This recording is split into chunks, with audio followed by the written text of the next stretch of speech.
Assalamualaikum warahmatullahi wabarakatuh. Selamat datang kembali di channel Kisah Warganet. Di video kali ini saya akan membawakan sebuah kisah yang berjudul Pulang untuk Mati. Cerita ini mengisahkan seorang wanita bernama Murni pulang kampung untuk lebaran, tapi disambut kabar kematian ayahnya yang mencurigakan. Satu persatu rahasia desa terkuak, dan ternyata kematian itu bukan kecelakaan, bukan bunuh diri, tapi pembunuhan ritual yang sudah berlangsung puluhan tahun.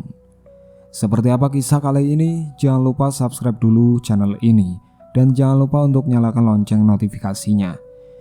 Dan tanpa berlama-lama lagi, mari kita masuk ke ceritanya.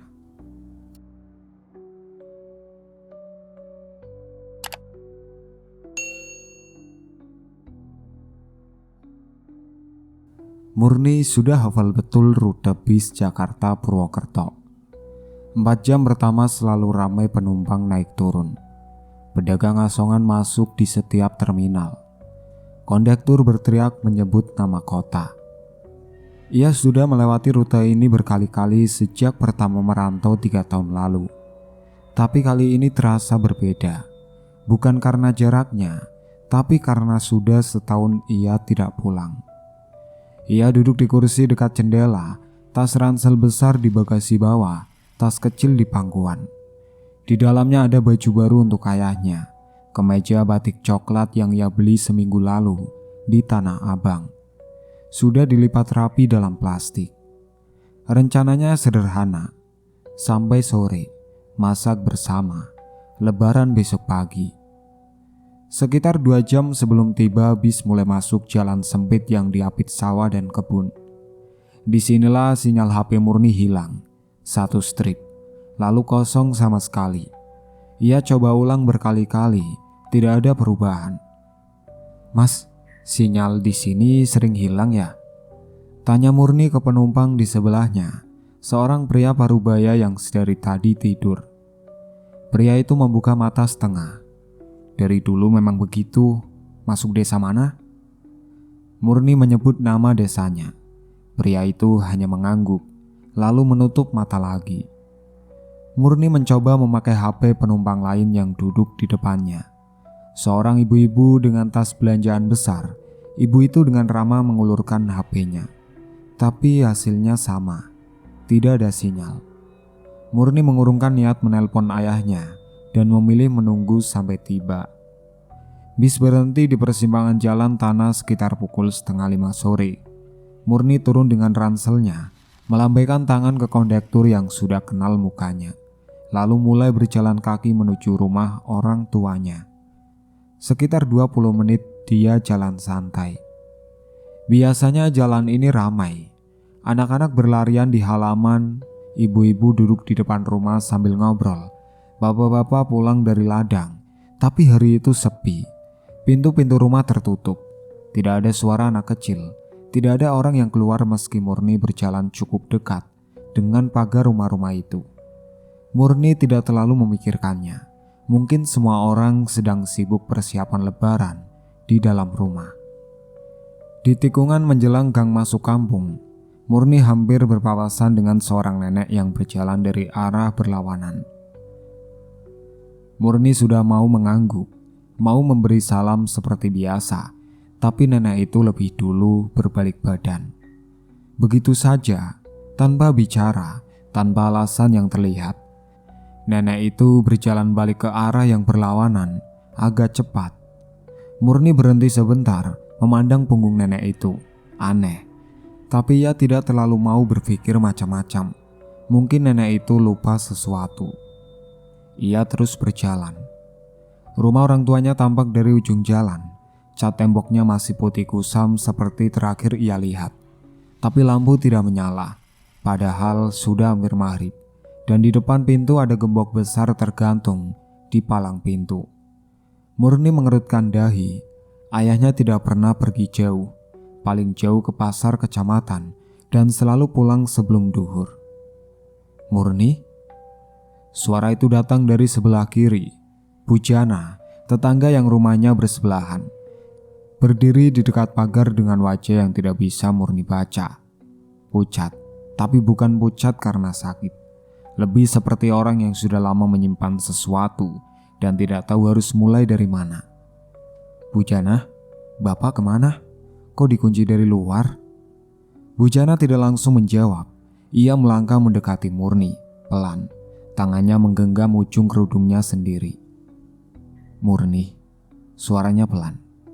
"Bapakmu sudah tidak ada. 3 hari yang lalu. Ditemukan di belakang rumah, di pohon mangga itu."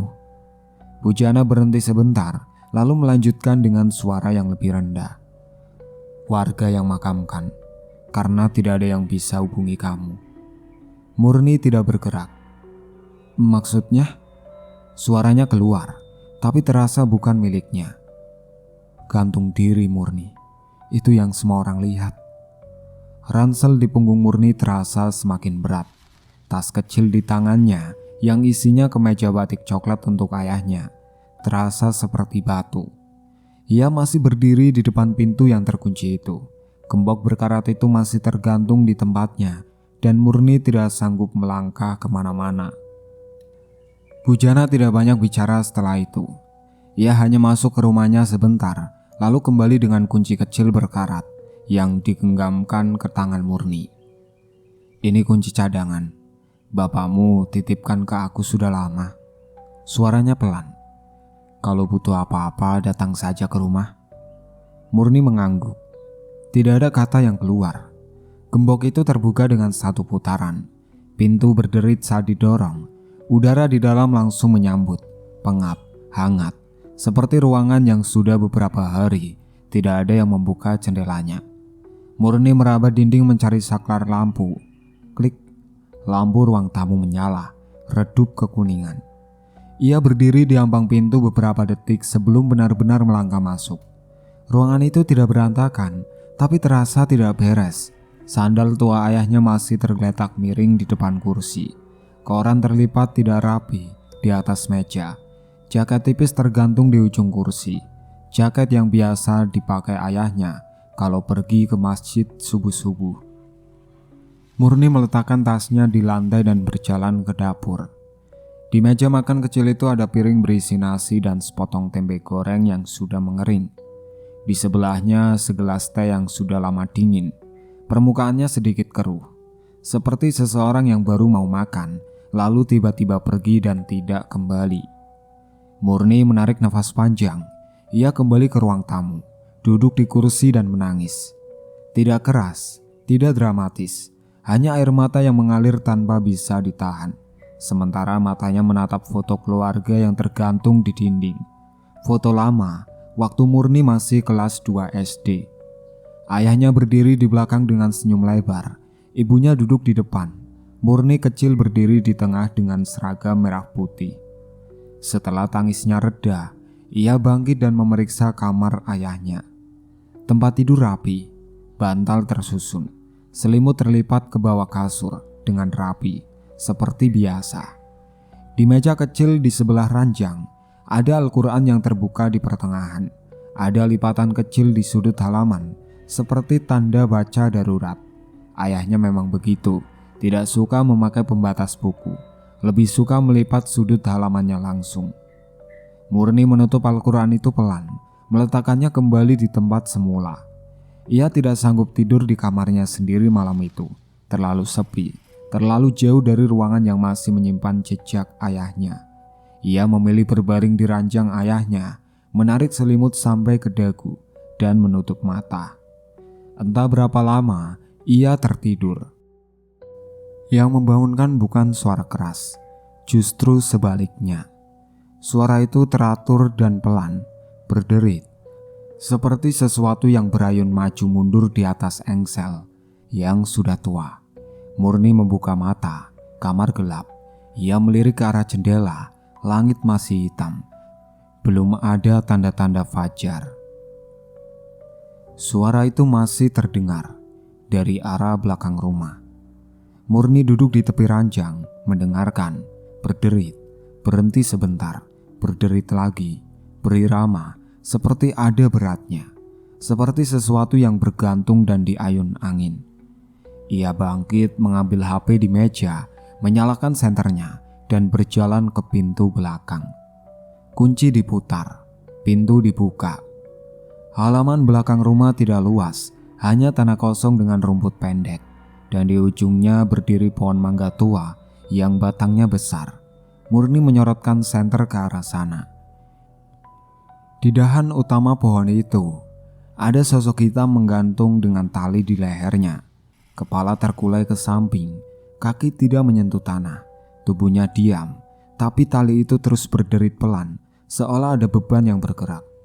Murni tidak bergerak, lalu sosok itu perlahan mengangkat kepalanya dan menatap langsung ke arah Murni.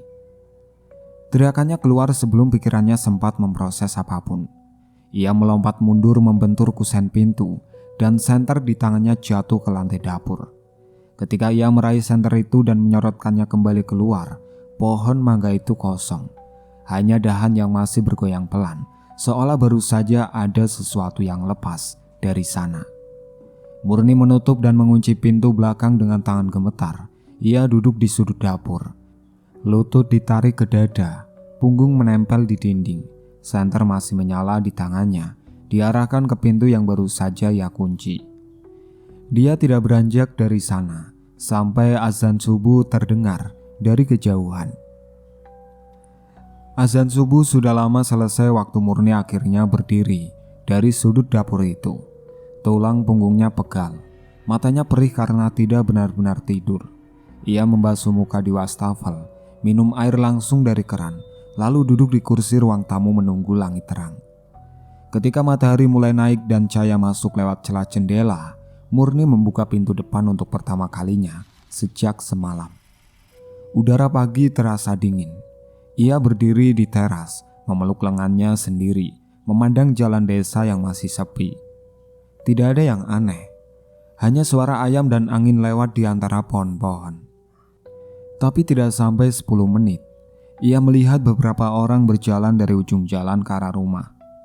3 laki-laki, 2 perempuan. Di depan rombongan itu melangkah seorang pria sekitar 60-an, berpakaian rapi, berpeci, jalannya tegak. Murni tidak mengenalnya, tapi dari caranya memimpin langkah, jelas ia bukan orang sembarangan di desa ini. Pria itu berhenti tepat di depan pagar, senyumnya terkontrol, sopan, tapi tidak hangat. "Kamu Murni, anak Marto?" "Iya," jawab Murni singkat. "Nama saya Somo. Saya yang mengurus warga di sini." Ia menarik nafas sebentar. "Kedatangan kamu sudah kami ketahui dari semalam. Kami kesini bukan untuk mempersulit, tapi untuk menyampaikan sesuatu yang perlu kamu dengar." Murni tidak bergerak dari teras. "Silakan." Pak Somo bicara dengan nada yang teratur, seperti orang yang sudah melatih kata-katanya sebelum datang. Intinya jelas, Murni diminta pergi. Keluarganya dianggap membawa petaka bagi desa. Ibunya dulu meninggal dengan cara yang tidak wajar. Sekarang ayahnya menyusul, dan kini Murni datang dari kota, membawa hal-hal yang tidak diketahui warga. "Bukan maksud kami mengusir," kata Pak Somo, masih dengan nada yang sama. "Tapi demi kebaikan bersama, lebih baik kamu tidak berlama-lama di sini." Warga di belakangnya mengangguk. 2 perempuan di barisan belakang bahkan mundur setengah langkah, seolah berdiri terlalu dekat dengan Murni pun sudah terlalu beresiko. Murni merasakan sesuatu panas naik ke dadanya. "Ini rumah orang tua saya," katanya. Suaranya lebih keras dari yang ia rencanakan. "Bapak saya baru meninggal 3 hari yang lalu, dan saya bahkan tidak sempat lihat wajahnya terakhir kali. Saya tidak kemana-mana sebelum saya tahu apa yang sebenarnya terjadi." Pak Somo menatapnya beberapa detik. Senyumnya tidak berubah, tapi matanya berbeda, lebih dingin. "Warga yang mengerti situasi ini sudah sepakat, Murni. Saya harap kamu juga bisa mengerti." Murni tidak menjawab. Ia berbalik, masuk ke dalam rumah, dan membanting pintu cukup keras sampai kusen bergetar. Di dalam, ia duduk di kursi dengan kedua tangan terkepal di atas lutut. Dari balik jendela ia bisa melihat bayangan rombongan itu masih berdiri sebentar di depan pagar, lalu satu persatu pergi. Sisa pagi berlalu dalam diam, Murni tidak keluar, tidak makan, hanya duduk dan berpikir. Menjelang sore ia memaksakan diri duduk di teras, bukan karena ingin udara segar, tapi karena ia tidak mau terlihat bersembunyi di dalam rumahnya sendiri. Batu kecil itu datang tanpa peringatan, melayang dari balik pagar, jatuh tepat di samping kaki Murni dengan bunyi kecil di lantai teras. Murni mendongak cepat. Tidak ada siapa-siapa yang terlihat, hanya pagar dan jalan kosong. Ia memungut batu itu, kecil, sebesar ibu jari, dilempar dengan tenaga yang cukup untuk sampai ke teras, tapi tidak cukup untuk melukai. Pesannya sudah jelas. Kamu Murni. Suara itu datang dari arah jalan setapak di samping rumah. Murni berdiri dan menoleh. Seorang pemuda berdiri di sana, usianya mungkin awal 20-an, tubuhnya kurus, rambutnya tidak rapi. Ia mengenakan baju polos yang sudah agak lusuh, berdiri dengan tangan di saku, menatap Murni tanpa ekspresi yang bisa dibaca. Siapa kamu? Tanya Murni. Saya Jundi, tinggal di ujung sana. Ia mengangguk ke arah pinggir desa tanpa menoleh. Kalau mau tahu yang sebenarnya terjadi sama bapakmu, ikut aku. Murni menatapnya. Pemuda itu tidak tersenyum, tidak menjelaskan lebih lanjut, tidak mencoba meyakinkan.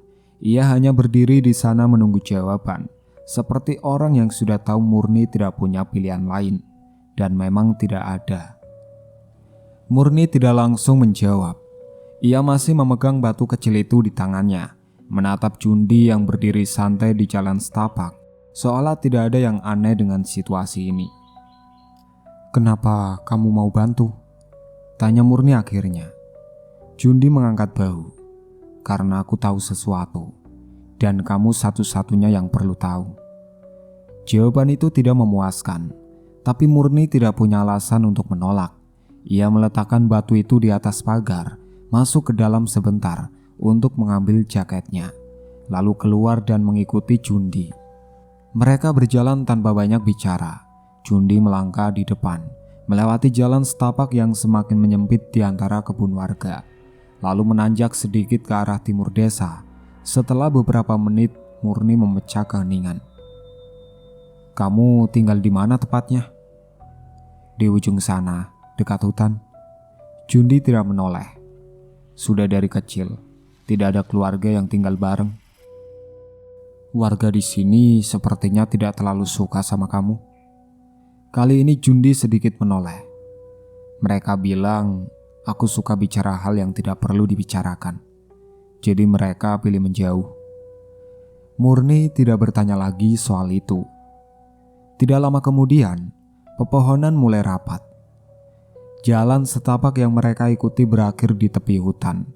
Bukan hutan besar yang menakutkan dari luar, hanya deretan pohon yang semakin padat dengan semak di bawahnya. Tapi begitu mereka masuk beberapa langkah, suasananya berubah, lebih sunyi. Suara desa di belakang mereka terasa jauh. Warga menyebutnya hutan larangan, kata Jundi. Tapi tidak ada yang benar-benar melarang secara resmi. Orang-orang hanya tidak masuk karena sudah terbiasa tidak masuk ke sini. Mereka berjalan sekitar 5 menit ke dalam sebelum Jundi berhenti. Ia menunjuk ke kiri. Di antara dua pohon besar ada sisa abu yang sudah menghitam di atas tanah. Bekas pembakaran yang cukup besar, bukan sekedar bekas bakar sampah. Di batang pohon terdekat, kain merah terikat erat. Warnanya masih mencolok meski sudah terlihat lama tergantung di sana. Murni melihat ke sekeliling. Ada beberapa kain serupa di batang-batang pohon lain, dan di tengah area yang agak terbuka, batu-batu disusun membentuk lingkaran dengan diameter sekitar 1 meter. Ini sudah lama di sini? Tanya Murni. Beberapa sudah lama, tapi abunya masih ada yang baru. 3 bulan lalu aku lihat sendiri beberapa warga masuk ke sini malam-malam, bawa sesuatu yang dibungkus. Aku tidak berani dekat-dekat. Murni memperhatikan susunan batu itu dari jarak aman. Tidak ada yang supranatural dari tampilannya, hanya batu, hanya kain, hanya abu. Tapi kombinasinya di tengah hutan seperti ini membuat perutnya tidak nyaman. Bapak saya pernah ke sini. Pernah. Jundi mulai berjalan lagi, mengarah ke area yang lebih dalam. Sekitar sebulan sebelum dia meninggal, aku lihat dia masuk sendiri siang hari, keluar tidak lama kemudian. Tapi mukanya lain, pucat. Dia jalan cepat dan tidak mau bicara sama siapapun. Waktu aku coba sapa, Murni menelan ludah. Mereka berhenti di tepi semak yang lebih lebat. Jundi menekan ranting-ranting ke samping dengan tangannya, membuka jalan pandang ke sebuah area di baliknya. Tanah di sana berbeda, lebih gelap, lebih gembur. Ada beberapa gundukan kecil tidak beraturan, masing-masing kira-kira sepanjang badan manusia, tapi pendek dan tidak rata. Tidak ada nisan, tidak ada tanda apapun yang menjelaskan apa yang ada di bawahnya. Murni menghitung dalam kepala, ada 4, mungkin 5 gundukan. Ini. Ia tidak menyelesaikan kalimatnya. Aku tidak tahu siapa semuanya, kata Jundi pelan. Tapi yang itu, ia menunjuk ke gundukan paling kanan yang sedikit lebih rapi dari yang lain. Ada tandanya. Murni melangkah mendekati gundukan itu.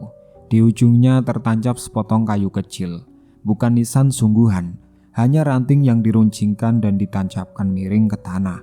Di permukaannya ada nama yang diukir kasar dengan benda tajam, Warniti. Murni membaca nama itu 2 kali, 3 kali. Tangannya yang tadinya menggantung di sisi tubuh perlahan terangkat, lalu berhenti di udara. Tidak tahu mau menyentuh apa. Lututnya seperti tidak kuat menahan berat badannya sendiri. Ia perlahan turun berlutut di depan gundukan itu. Matanya tidak lepas dari nama yang terukir di kayu kecil itu. Warniti, nama ibunya, perempuan yang 10 tahun lalu dikatakan meninggal karena serangan jantung mendadak dan dimakamkan sebelum Murni sempat pulang dari tempat neneknya. Di belakangnya, Jundi berdiri diam, tidak berkata apa-apa. Murni tidak tahu berapa lama ia berlutut di depan gundukan itu. Yang ia tahu ketika akhirnya berdiri, lututnya kebas dan langit di atas hutan sudah berubah warna. Sore mendekat. Jundi yang akhirnya bicara duluan. Kita harus keluar sebelum gelap. Mereka berjalan pulang tanpa banyak kata, tapi sesampainya di rumah Murni tidak membiarkan Jundi pergi begitu saja. Masuk dulu, katanya. Kita perlu bicara. Jundi duduk di kursi ruang tamu sementara Murni merebus air di dapur. Tangan Murni masih sedikit gemetar waktu menuang air ke 2 gelas, tapi ia paksa dirinya tetap bergerak. Duduk diam justru lebih berat. Mereka duduk berhadapan. Murni memulai dengan pertanyaan yang sudah ia tahan sejak di hutan tadi. Ritual yang kamu lihat itu, kamu bisa ceritakan lebih jelas? Jundi memegang gelasnya dengan 2 tangan. Malam itu, sekitar 3 bulan lalu, aku tidak bisa tidur. Keluar jalan-jalan ke arah hutan seperti biasa. Dari jauh aku lihat ada cahaya api. Aku mendekat tapi tidak terlalu dekat. Cukup untuk lihat ada sekelompok orang berdiri melingkar. Ada yang pegang obor, di tengahnya ada pohon, dan ada sosok yang diikat di batangnya. Ia berhenti sebentar. Aku tidak tahu siapa yang diikat. Terlalu gelap dan aku takut ketahuan. Tapi yang memimpin ritual itu, dari potongan tubuh dan caranya berdiri, sepertinya Pak Somo. Murni mendengarkan tanpa memotong. Setelah itu, aku tidak cerita ke siapa-siapa. Lanjut Jundi. Karena tidak ada yang mau dengar. Orang-orang di sini sudah lama tutup mata. Murni meletakkan gelasnya di meja. Di kepalanya potongan-potongan itu mulai tersusun dengan sendirinya. Ibunya meninggal 10 tahun lalu. Dikatakan sakit jantung, dimakamkan cepat, dan namanya kini ada di gundukan tanah di dalam hutan. Lalu ayahnya sebulan sebelum meninggal masuk hutan itu sendirian dan keluar dengan wajah yang sudah tidak sama. 3 hari sebelum lebaran ia ditemukan tergantung di pohon belakang rumah. Bukan bunuh diri. Murni semakin yakin dengan itu. Mereka bicara sampai malam betul-betul turun. Jundi memilih tidak pulang. Rumahnya jauh dan ia sendiri tidak merasa aman meninggalkan Murni sendirian. Ia tidur di kursi ruang tamu dengan jaketnya sebagai selimut tipis. Murni masuk ke kamar, berbaring, tapi matanya tidak mau tutup. Pikirannya terlalu ramai. Sekitar tengah malam, ia bangkit dan berjalan ke dapur untuk minum air. Lampu dapur menyala, Murni membuka keran, mengisi gelas, meminumnya berdiri di depan wastafel. Saat ia berbalik untuk kembali ke kamar, ia melewati pintu yang menghubungkan dapur ke ruang tamu. Di sudut ruang tamu dekat rak sepatu lama, ada sosok berdiri membelakanginya. Murni berhenti. Sosok itu tidak bergerak. Posturnya, lebar bahunya, cara ia berdiri dengan sedikit membungkuk ke depan, sangat familiar. Baju yang dikenakan sosok itu adalah kemeja kotak-kotak biru yang sama persis dengan yang ada di foto keluarga di dinding. "Bapak?" Suara Murni keluar hampir tanpa ia sadari. Sosok itu bergerak, pelan, seperti orang yang mendengar namanya dipanggil dari jauh. Ia berbalik. Wajah itu wajah ayahnya, tapi lehernya tampak lebam kebiruan melingkar. Kulitnya pucat keabu-abuan, dan matanya terbuka terlalu lebar. Jauh melewati batas wajar. Bukan tatapan kosong, bukan ekspresi kesakitan. Sosok itu menatap Murni dengan sesuatu yang lebih mirip peringatan, mendesak, seperti orang yang ingin berteriak tapi tidak bisa mengeluarkan suara. Mulutnya bergerak, tidak ada suara yang keluar. Murni memperhatikan gerakan bibirnya, tapi tidak bisa membaca kata apa yang coba disampaikan. Lalu tangan sosok itu terangkat, menunjuk ke arah pintu depan. Detik berikutnya, ketukan keras menggema dari pintu depan, 3 kali, kuat, berirama. Jundi terbangun dari kursi dengan refleks, langsung berdiri. Ia melihat ke arah Murni dulu, lalu ke arah jendela di sebelah pintu depan. Ia mengintip dari celah tirai tanpa menyentuhnya. "Ada orang," bisiknya. "Beberapa orang berdiri di luar pagar." Murni melihat ke sudut ruang tamu. Sosok ayahnya sudah tidak ada. "Berapa?" tanya Murni pelan. 4, mungkin 5, tidak bergerak, tidak ngomong apa-apa. Mereka berdua tidak bergerak selama beberapa menit. Tidak ada ketukan lagi, tidak ada suara, hanya bayang-bayang orang yang berdiri diam di luar pagar dalam gelap malam. Sekitar 5 menit kemudian Jundi mengintip lagi. Sudah pergi. Murni mengembuskan nafas panjang. Ia duduk di lantai, membelakangi dinding, menatap pintu yang masih terkunci. Jundi duduk di sebelahnya, juga di lantai. Tidak ada yang bicara cukup lama, karena keduanya sudah sampai pada kesimpulan yang sama. Apa yang mengancam mereka bukan hanya sesuatu yang datang dari arah pohon mangga di belakang rumah. Ada orang-orang yang masih hidup, berdarah, dan bisa berjalan di siang hari, yang juga tidak ingin mereka bertahan terlalu lama di desa ini. Mereka tidak banyak tidur malam itu. Ketika subuh datang dan tidak ada lagi bayangan orang di luar pagar, Jundi memutuskan untuk tidak kembali ke rumahnya dulu. Terlalu jauh dan terlalu banyak yang belum selesai. Pagi itu mereka makan seadanya dari persediaan yang masih ada di dapur. Nasi dengan tempe yang tinggal sepotong. Tidak ada yang menyebut soal semalam. Keduanya seperti sepakat diam dan menunggu hari bergerak dulu. Menjelang siang ketika Murni hendak mengambil air minum di dapur, kakinya tersangkut sesuatu di dekat pintu belakang. Ia menunduk. Ada selembar kertas terlipat rapat yang terselip di celah bawah pintu. Nyaris tidak terlihat kalau tidak jeli. Murni mengambilnya dan membukanya di meja dapur. Tulisan tangan ayahnya. Murni mengenali lekukan huruf itu dengan sangat baik. Tulisan ayahnya memang tidak rapi, sedikit miring ke kiri, seperti orang yang buru-buru setiap kali pegang pena. Ia membaca pelan. Jundi datang mendekat setelah melihat ekspresi Murni berubah. Isinya tidak panjang. Ada beberapa nama warga yang ditulis berurutan dan di bawahnya satu kalimat pendek. Di bawah akar besar pohon belakang, bungkusan kain, jangan sampai hilang. Nama paling atas dalam daftar itu adalah Somo. Murni melipat kertas itu dan memasukkannya ke saku celananya. Kita harus gali sekarang sebelum ada yang lihat. Jundi mengambil skop kecil yang tergantung di dinding dapur. Skop berkarat yang biasa dipakai untuk berkebun. Mereka berdua keluar ke halaman belakang. Pohon mangga itu berdiri seperti biasa di bawah cahaya siang. Akarnya besar dan menonjol ke permukaan tanah, membentuk tonjolan-tonjolan di sekitar pangkal batang. Murni mengingat kalimat di kertas tadi, di bawah akar besar, dan menunjuk ke arah yang paling menonjol di sisi kiri batang. Jundi mulai menggali. Tanahnya tidak terlalu keras, seperti pernah digali dan ditutup kembali sebelumnya. Tidak sampai 30 cm, ujung sekop menyentuh sesuatu yang lunak. Mereka mengeluarkannya dengan tangan. Bungkusan kecil yang dibungkus kain batik yang sudah menghitam di beberapa bagian. Di dalamnya terbungkus lagi dengan plastik tipis.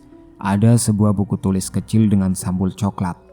Murni membukanya di dalam rumah, di meja dapur, dengan Jundi berdiri di sebelahnya. Tulisan ayahnya lagi, kali ini lebih panjang. Catatan yang ditulis di berbagai waktu terlihat dari warna tinta yang berbeda-beda di tiap halamannya. Ada tanggal, ada nama, ada keterangan singkat. Beberapa halaman pertama berisi nama-nama yang tidak Murni kenal, dengan tanggal di sebelahnya, dan catatan singkat seperti di bawah malam, tidak kembali, ditemukan esoknya, dikatakan kecelakaan.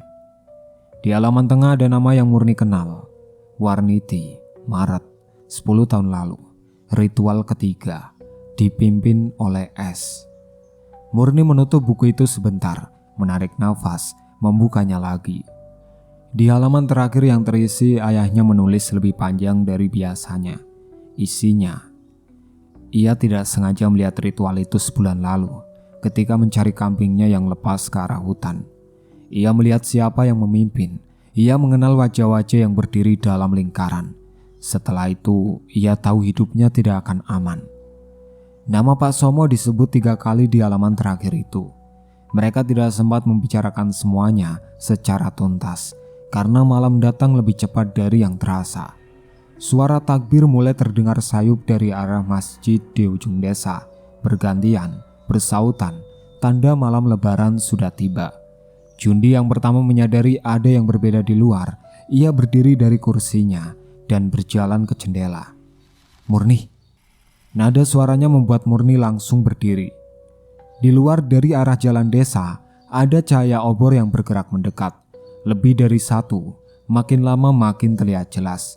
Belasan orang berjalan dalam kelompok, membawa obor dan sesuatu yang tergantung di tangan mereka, parang, tali.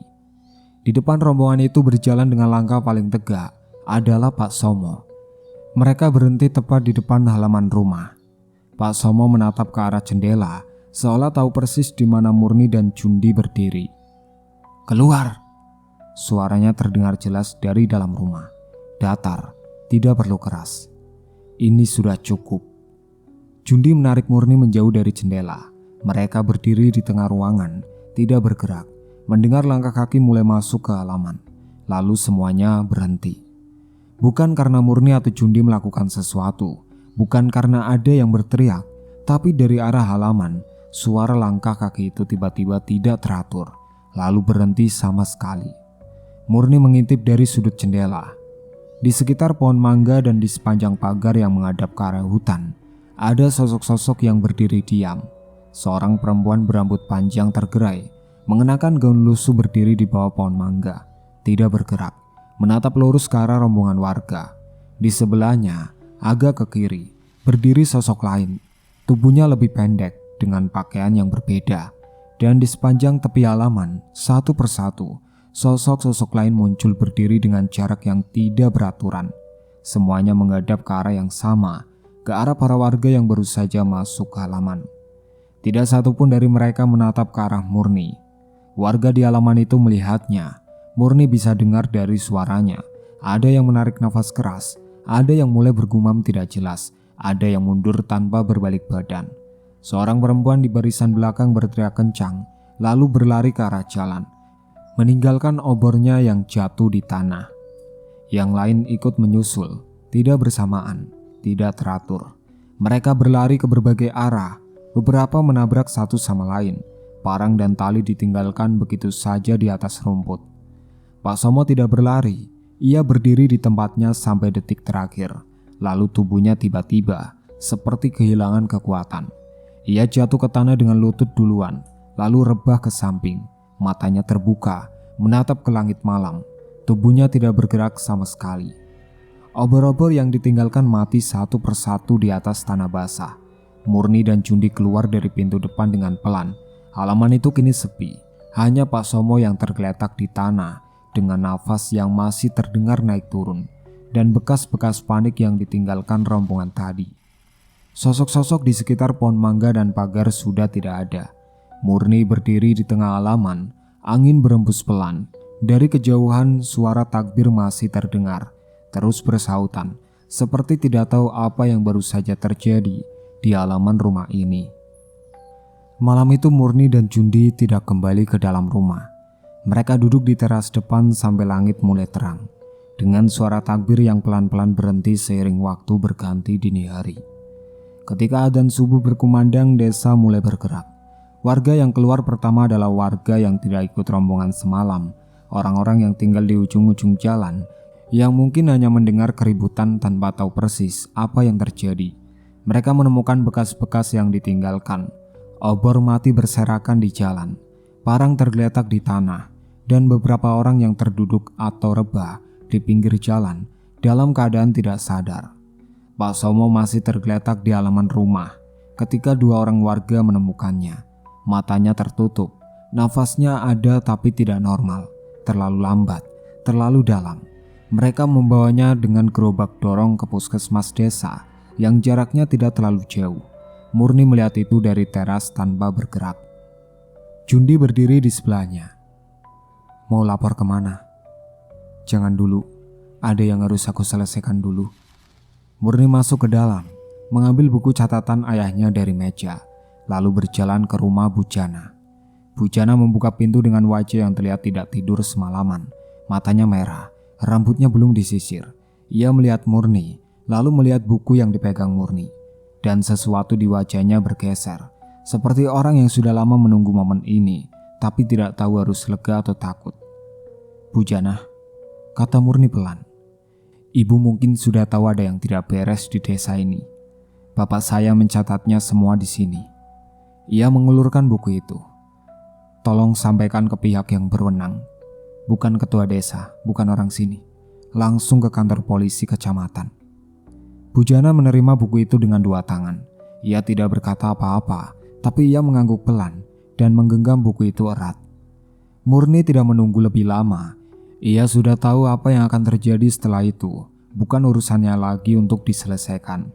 Ia hanya perlu memastikan bukti itu sampai ke tangan yang benar. Ia kembali masuk ke rumahnya. Dan singkat cerita, ia mendatangi makam ayahnya. Dengan nisan kayu bertuliskan nama dan tanggal. Tidak ada bunga, tidak ada hiasan, tapi rapi. Seperti orang-orang yang menguburkannya masih punya sedikit rasa hormat, meski di belakangnya menyimpan kejahatan yang lain. Murni berdiri di depan makam itu cukup lama. Bapak tidak salah apa-apa, katanya akhirnya, suaranya rendah. Bapak hanya tahu terlalu banyak, dan Bapak tidak sempat cerita ke aku. Ia berhenti sebentar. Maaf, aku telat pulang. Maaf, aku tidak bisa lihat Bapak terakhir kali. Angin bergerak pelan di antara pohon-pohon. Tidak ada jawaban, tidak perlu ada. Murni menarik nafas panjang, berbalik, dan berjalan menuju rumahnya untuk mengambil tasnya. Jundi sudah menunggu di depan dengan tas kecilnya sendiri. Tas yang isinya mungkin tidak banyak, tapi sudah cukup untuk orang yang memang tidak punya banyak yang perlu dibawa. Mereka berjalan ke persimpangan tanpa banyak bicara. Bis pertama lewat sekitar 20 menit kemudian. Tua, berderit, setengah penuh dengan penumpang yang sebagian besar tertidur di kursinya. Murni naik duluan, memilih kursi di dekat jendela. Jundi duduk di sebelahnya. Bis bergerak meninggalkan desa. Murni tidak menoleh ke belakang selama beberapa menit pertama. Ia hanya menatap ke depan, melihat jalan sempit yang pelan-pelan melebar. Seiring bis bergerak menjauhi perkampungan. Lalu bis mendekati jembatan kecil di batas desa. Murni tahu jembatan itu. Dulu waktu kecil ia sering berlari sampai di situ dan balik lagi karena ibunya melarang lewat lebih jauh sendirian. Tepat saat roda bis melewati jembatan, Murni menoleh ke jendela. Di kejauhan, di halaman rumah orang tuanya yang sudah mengecil di balik pohon-pohon, ada sosok berdiri di bawah pohon mangga itu. Perawakannya sama persis dengan ayahnya, lebar baunya. Cara ia berdiri sedikit condong ke depan. Sosok itu menatap ke arah bis lalu mengangkat tangannya pelan, satu kali, lambat. Kabut pagi yang tipis bergerak dari arah sawah, menggulung pelan ke arah halaman itu, dan sosok itu tidak terlihat lagi. Murni menyandarkan kepalanya ke sandaran kursi, matanya panas. Ia tidak mencoba menahannya. Air mata turun tanpa suara, tanpa sedu-sedan, hanya mengalir begitu saja, seperti sesuatu yang sudah lama menunggu untuk keluar dan akhirnya mendapatkan izin. Jundi tidak berkata apa-apa. Ia hanya diam di sebelahnya, menatap ke depan. Bis terus melaju. Di luar jendela, desa itu semakin mengecil, lalu menghilang di balik tikungan jalan. Itulah akhir ceritanya. Sekian dari saya. Wassalamualaikum warahmatullahi wabarakatuh. Sampai jumpa lagi di cerita baru berikutnya.